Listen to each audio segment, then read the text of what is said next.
जय श्री कृष्ण। त्वमेव माता च पिता त्वमेव, त्वमेव बन्धुश्च सखा त्वमेव, त्वमेव विद्या द्रविणं त्वमेव, त्वमेव सर्वं मम देवदेव। श्रीमद् भगवद गीता के 9वें अध्याय का महात्मा।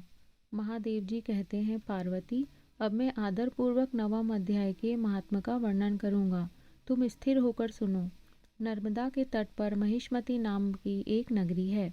वहाँ माधव नाम के एक ब्राह्मण रहते थे, जो वेद वेदांगों के तत्वज्ञ और समय समय पर आने वाले अतिथियों के प्रेमी थे। उन्होंने विद्या के द्वारा बहुत धन कमाकर एक महान यज्ञ का अनुष्ठान आरंभ किया। उस यज्ञ में बलि देने के लिए एक बकरा मंगाया गया। जब उसके शरीर की पूजा हो गई, तब सबको आश्चर्य में डालते हुए उस बकरे ने हंसकर उच्च स्वर से कहा, ब्राह्मण, इन बहुत से यज्ञों द्वारा क्या लाभ है? इनका फल तो नष्ट हो जाने वाला है तथा ये जन्म, जरा और मृत्यु के भी कारण है। यह सब करने पर भी मेरी जो वर्तमान दशा है, इसे देख लो। बकरे के इस अत्यंत कौतूहलजनक वचन को सुनकर यज्ञ मंडप में रहने वाले सभी लोग बहुत ही विस्मित हुए। तब वे यजमान ब्राह्मण हाथ जोड़कर अपलक नेत्रों से देखते हुए बकरे को प्रणाम करके श्रद्धा और आदर के साथ पूछने लगे। ब्राह्मण बोले, आप किस जाति के थे? आपका स्वभाव और आचरण कैसा था तथा किस कर्म से आपको बकरे की योनि प्राप्त हुई? यह सब मुझे बताइए। बकरा बोला, ब्राह्मण, मैं पूर्व जन्म में ब्राह्मणों के अत्यंत निर्मल कुल में उत्पन्न हुआ था। समस्त यज्ञों का अनुष्ठान करने वाला और वेद विद्या में प्रवीण था।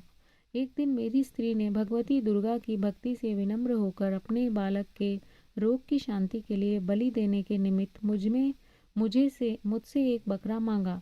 तत्पश्चात जब चंडिका के मंदिर में वह बकरा मारा जाने लगा, उस समय उसकी माता ने मुझे शाप दिया, ओ ब्राह्मणों में नीच पापी, तू मेरे बच्चे का वध करना चाहता है, इसीलिए तू भी बकरे की योनि में जन्म लेगा। द्विजश्रेष्ठ, तब कालवश मृत्यु को प्राप्त होकर मैं बकरा हुआ। यद्यपि मैं पशु योनि में पड़ा हूँ, तो भी मुझे अपने पूर्व जन्मों का स्मरण बना हुआ है। ब्राह्मण, यदि आपको सुनने की उत्कंठा हो तो मैं एक और भी आश्चर्य की बात बताता हूँ। कुरुक्षेत्र नाम का एक नगर है, जो मोक्ष प्रदान करने वाला है। वहाँ चंद्र शर्मा नामक एक सूर्यवंशी राजा राज्य करते थे। एक समय जबकि सूर्य ग्रहण लगा था, राजा ने बड़ी श्रद्धा के साथ काल पुरुष का दान करने की तैयारी की। उन्होंने वेद वेदांगों के पारगामी एक विद्वान ब्राह्मण को बुलवाया और पुरोहित के साथ वे तीर्थ के पावन जल से स्नान करने को चले। तीर्थ के पास पहुंचकर राजा ने स्नान किया और 2 वस्त्र धारण किए। फिर पवित्र एवं प्रसन्न चित्त होकर उन्होंने श्वेत चंदन लगाया और बगल खड़े हुए पुरोहित का हाथ पकड़कर तत्कालोचित मनुष्यों से घिरे हुए अपने स्थान पर लौट आए। आने पर राजा ने यथोचित विधि से भक्ति पूर्वक ब्राह्मण को काल पुरुष का दान किया। तब काल पुरुष का हृदय चीरकर उसमें से एक पापात्मा चंडाल प्रकट हुआ। फिर थोड़ी देर के बाद निंदा भी चांडली का रूप धारण करके काल पुरुष के शरीर से निकली और ब्राह्मण के पास आ गई। इस प्रकार चंडालों की वह जोड़ी आंखें लाल किए निकली और ब्राह्मण के शरीर में हठात प्रवेश करने लगी। ब्राह्मण मन ही मन गीता के 9वें अध्याय का जप करते थे और राजा चुपचाप यह सब कौतूहल देखने लगे। ब्राह्मण के अंतःकरण में भगवान गोविंद शयन करते थे। वे उन्हीं का ध्यान करने लगे। ब्राह्मण ने जब गीता के 9वें अध्याय का जप करते हुए अपने आश्रयभूत भगवान का ध्यान किया, उस समय गीता के अक्षरों से प्रकट हुए विष्णु दूतों द्वारा पीड़ित होकर वे दोनों चांडाल भाग चले। उनका उद्योग निष्फल हो गया। इस प्रकार इस घटना को प्रत्यक्ष देखकर राजा के नेत्र आश्चर्य से चकित हो उठे। उन्होंने ब्राह्मण से पूछा, विप्रवर, इस महाभयंकर आपत्ति को आपने कैसे पार किया? आप किस मंत्र का जप तथा किस देवता का स्मरण कर रहे थे? वह पुरुष तथा वह स्त्री कौन थी? वे दोनों कैसे उपस्थित हुए? फिर वे शांत कैसे हो गए? ये सब मुझे बतलाइए।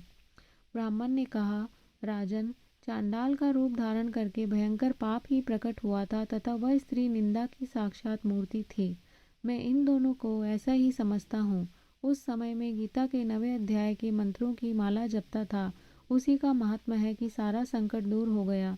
महीपते, मैं नित्य ही गीता के 9वें अध्याय का जप करता हूँ। उसी के प्रभाव से प्रतिग्रह जनित आपत्तियों के पार हो सका हूँ। यह सुनकर राजा ने उसी ब्राह्मण के उसी ब्राह्मण से गीता के 9वें अध्याय का अभ्यास किया। फिर वे दोनों ही परम शांति मोक्ष को प्राप्त हो गए। यह कथा सुनकर ब्राह्मण ने बकरे को बंधन से मुक्त कर दिया और गीता के 9वें अध्याय के अभ्यास से परम गति को प्राप्त किया। जय श्री कृष्ण।